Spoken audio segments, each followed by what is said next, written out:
मैं doctor Dinkar Tripathi, assistant professor, Feroze Gandhi college, Raebareli. आज YouTube के माध्यम से मैं आज के दिवस के दिन शहीद हुए भगत सिंह के विषय पर चर्चा करूंगा। आज का विषय शहीद भगत सिंह एक सच्चा देशभक्त। शहीद भगत सिंह का जन्म 28 सितंबर 1907 को ग्राम बंगा, जिला लायलपुर, पंजाब, जो कि वर्तमान समय में पाकिस्तान में है। आपके पिता सरदार किशन सिंह और माता विद्यावती कौर। अमृतसर में 13 अप्रैल 1919 को जलियांवाला बाग हत्याकांड की घटना से भगत सिंह की सोच, इरादे पर बहुत बड़ा गहरा प्रभाव पड़ा। 12 मील पैदल चलकर घटना स्थल तक अर्थात जलियांवाला बाग हत्याकांड स्थल तक गए और उनकी उस दशा को, उसकी चीज़ों को अध्ययन किया और उससे बहुत ही प्रभावित हुए। लाहौर के नेशनल कॉलेज की पढ़ाई छोड़ करके भारत की आज़ादी के लिए उन्होंने नौजवान भारत सभा की स्थापना की। 12 वर्ष की अवस्था में ही उन्होंने नौजवान भारत सभा की स्थापना करके एक क्रांति का मुहिम का दीप जला दिया। 4 फरवरी 1922 में चौरी चौरा हत्याकांड के बाद महात्मा गांधी जी ने किसानों का साथ नहीं दिया तो भगत सिंह अत्यंत बहुत ज़्यादा उससे दुखी और निराश हुए। इसके पश्चात महात्मा गांधी के अहिंसा से सिद्धांत से उनका विश्वास टूटने लगा, अस्थिर होने लगा। भगत सिंह ने जुलूसों में भाग लेना प्रारंभ किया, कई क्रांतिकारी दलों के सदस्य बने। इसी के साथ काकोरी कांड, जो कि 9 अगस्त 1925 में अर्थात ट्रेन को रोककर सरकारी खजाने को लूटा गया था, इस काकोरी कांड प्रकरण में 4 क्रांतिकारियों को फांसी एवं 16 अन्य को कारावास की सजा दी गई थी।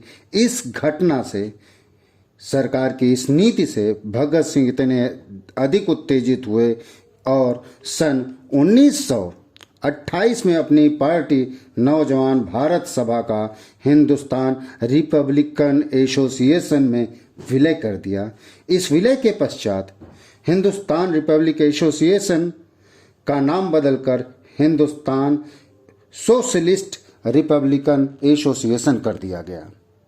ठीक इसी प्रकार हम आगे देखते हैं तो पाते हैं कि साइमन आयोग, जो कि 8 नवंबर 1927 को गठन किया गया था, यह 7 ब्रिटिश सांसदों का एक ऐसा समूह था जो भारत में संविधान सुधारों के अध्ययन के लिए बनाया गया था।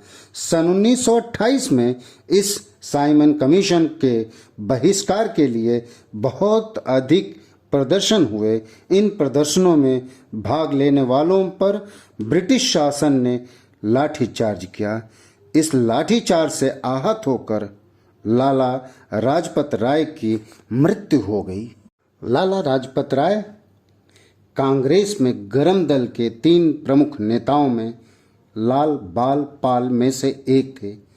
साइमन कमीशन के विरोध के वक्त के समय उनके शरीर पर लगे चोट के बाद उनके शरीर पर पड़ी हुई लाठियां हिंदुस्तान में ब्रिटिश राज के लिए ताबूत की आखिरी कील साबित हो गई, जिसे हम आगे देख सकते हैं।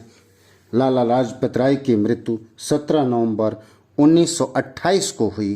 राय की मृत्यु से भगत सिंह बहुत ज़्यादा प्रभावित हुए और उन्होंने पुलिस सुपरिंटेंडेंट स्टॉक को मारने की योजना बनाई। इस योजना में राजगुरु, जयगोपाल एवं चंद्रशेखर आजाद तीनों लोग शामिल हुए। 17 दिसंबर 1928 में ही एएसपी सारडरसर को गोली मारकर इसका बदला लिया गया।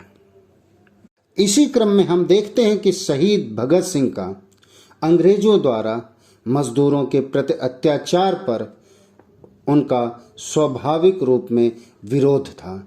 यद्यपि भगत सिंह रक्तपात के पक्षधर नहीं थे, लेकिन मजदूरों के विरोध की नीतियों को ब्रिटिश संसद में कभी पारित नहीं होने देना चाहते थे।